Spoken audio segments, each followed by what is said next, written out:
What's going on, guys? Jacob Ober here. The final few rounds of the NFL draft were today, and the Packers did not pick a wide receiver in any of these rounds. In fact, they went the entire draft without picking a single wide receiver in what I would consider one of the best wide receiver classes we've ever seen. When the Packers have a very glaring hole at the wide receiver position. That's the big takeaway for me today. They did not go with a wide receiver. Of course, once you get into the 6, 7 rounds, it doesn't really matter who you're taking. It's just whoever's the best available on your board. Hope they can pan out into something very good. But I mean, honestly, the fact that we didn't draft a wide receiver the entire draft is really, really disappointing. And I'm not really sure how to react to that because I was certain the Packers were going to draft a wide receiver at least in the first 3 rounds of this draft. Instead, they went the entire draft without getting one at all. So I'm a little bit confused as to why they didn't. I do kind of have a little bit of an understanding as to what the Packers are trying to do here, and I'll get to that later, but I'm not really sure that I agree with it. But first, let's go over the picks from today. The first pick the Packers had was in the 5th round, and they used that pick to pick Kamal Martin, inside linebacker out of Minnesota.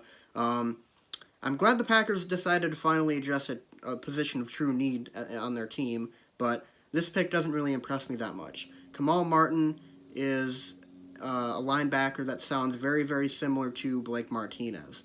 Blake Martinez, obviously a guy who's known as a pretty good run stopper, makes a lot of tackles, but is very, very poor in coverage, not very good speed or lateral quickness, and that's exactly what they're saying about Kamal Martin. He's a good run stopper, very ferocious at attacking the line and attacking, the running back, stuff like that, but he is he's a very big liability in coverage, and we really needed a guy who could come out there and make plays in space, be able to cover tight ends, stuff like that. And I don't really see that in Kamal Martin. Now, of course, it is the 5th round, so it's slim pickings for a lot of guys at this point. But this pick wasn't really one that impressed me too much. Moving on to the 6th round, though, this is a positive pick. I think. I think this is the best pick the Packers had all draft long. John Runyon out of Michigan. I have no idea how this guy fell all the way to the 6th round. I truly don't know how this guy fell all this way. He was a first-team All Big Ten offensive lineman twice, the final 2 years of his career at Michigan, and he's a guy who can play almost any position on the offensive line.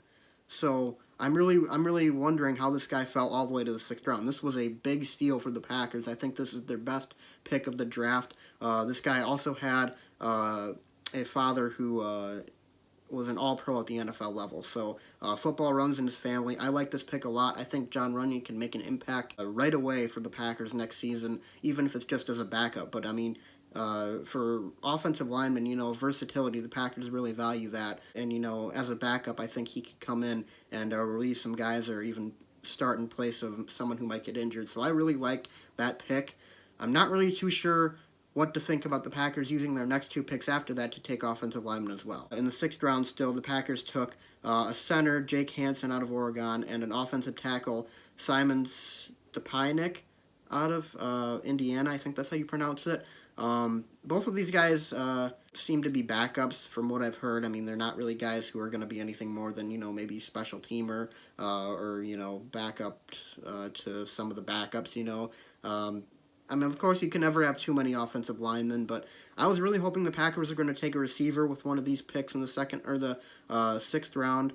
They had back-to-back picks. I think they had 208 and 209. They picked back-to-back offensive linemen, and I don't really know how to feel about that. I mean, I get their strategy, which, like I said, I'll explain later. I get for their strategy why they would want to do that, but, I don't know. It just kind of seemed a little bit underwhelming. Moving on to the 7th round, I mean, like I said, when you get to this point, it's kind of just pick the best player available. But if I'm being honest, none of these guys were the best player available. Maybe the last pick that they had, but I mean, the first pick in the 7th round, Vernon Scott, I literally could not even find a draft analysis on this guy. I was looking all over. There were some minor ones. I think I saw something about him being athletic, but I literally saw hardly anything on this guy.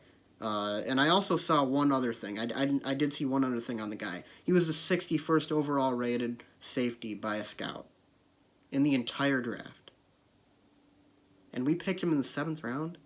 There was not 60 guys picked before him who were safeties. So why is a guy who's projecting in the mid to late 60s for safeties being picked in the 7th round by the Packers? Like I said, this doesn't really matter that much. It's the 7th round, but I'm just really confused on that. The Packers obviously have a philosophy right now that's extremely different from anybody else's. They don't give a rat's ass what anybody else is saying about best available players. They have their own way of doing things at this point, so it's whatever. I mean, this guy's probably never going to play. We'll see. But their final pick, I actually kind of like this one. Defensive end Jonathan Garvin. Obviously, there's not a need at defensive end right now, but I have heard that he is a day 2 type talent. They have a little bit concerns about his size and his ability to finish sacks, but if you can get a day 2 talent with your final pick in the 7th round, then I will, by all means, I think that's a pretty good pick. But, I mean, like I said, these guys in the 7th round, I mean, they're pretty much just like shots in the dark. You have no idea if they're going to be anything at all. Probably not, so it doesn't really matter that much. But overall, the draft, we've got, just to recap, first round was Jordan Love, quarterback. Second round was A.J. Dillon, running back. Third round was Josiah DeGuara, tight end. 5th round was Kamal Martin, inside linebacker. 6th round, we picked 3 offensive linemen, Runyon, Hansen, and Stepanik. And 7th round, we picked safety Vernon Scott and defensive end Jonathan Garvin. I'm not going to give a grade on the draft because I really think grades are kind of stupid when you have no idea what these players are going to turn out to be, and the draft is such a, lucky thing. Like, if you get lucky with this guy or that guy, so I'm not really going to give a grade at this point, but, I'm just not really that impressed. I'm not really excited about hardly any of these guys. I think the 2 guys I'm most excited about from this draft are Runyon and Dillon. Everybody after that really seemed kind of underwhelming. I mean, I'm not gonna lie. I'm really kind of not really thrilled with a lot of these picks. But I will say this. For what the Packers are trying to do, it does make a little bit of sense, the direction that they went. I have heard a lot about the Packers wanting to go to more of a power run, zone run scheme this coming season. I don't really think I agree with that move, but it does make sense, these picks that they made. I mean, drafting a power running back, drafting a fullback / tight end, drafting 3 offensive linemen. I mean, it makes sense that they would go that route if they're moving to that kind of scheme, but I mean, honestly, I don't really see why the Packers are doing that, seeing as how they got to the NFC Championship game last year, doing, that kind of balanced run-pass attack that they had. The offense was lackluster last year, yes, but it wasn't lackluster in the running game. It was more the passing game that was really the big problem with the offense and caused drives to stall. So, to just go all in on the run game when it was one of our biggest strengths last season, and we got as far as we did doing that, I mean, I don't really see the reason. I don't see why. I don't see why we just stick with what we were doing and just improve the personnel, because I think that was the biggest issue with the offense last season, was the personnel, especially at the wide receiver position. So why switch over to a power run scheme? I mean, I just don't understand it at all, really. And I mean, the NFL seems to kind of be trending towards, more running backs, more running the ball at this point, teams like the 49ers and the Titans getting, deep in the playoffs. But I just really am kind of confused as to why the Packers think they have to go this route. I mean, it is what it is. Obviously, they know a hell of a lot more about this than I do. But these picks, I really only see 2 that I actually like and think will pan out. Hopefully, I am wrong, extremely wrong about all of this in the next few years, but for right now, I mean, this just doesn't seem like that good of a draft. There's not a lot of picks that really thrilled me, and the decision behind making said picks does not thrill me either. So, anyways, that's all I have to say about this draft. I mean, I'm sure some people are definitely going to disagree with me on this, but I just did not see a whole lot to like in this draft from Gutekunst, and I think this is by far his weakest draft as